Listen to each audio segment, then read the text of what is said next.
सरकार ढाल्न सक्दैन भन्नेलाई लात्ती हानेर भगाएको होइन। तर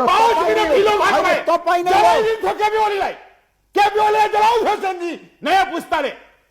यसको पाउको बिर्ता हो देश। आज राष्ट्रपतिले सर्वदलीय बैठक बोलाउनु पर्दैन?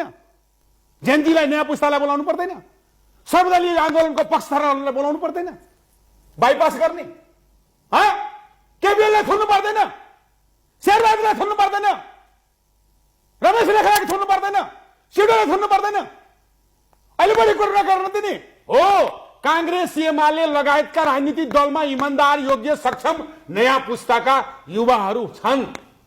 तर दास बनेर, गगने जस्तो, विश्व जस्तो, यसम्यान बनेर, महेशे जस्तो गुण्डा बनेर फुर्तीबार्ती गर्ने हो भने अब त तपाईहरुको कारणले देश जल्यो।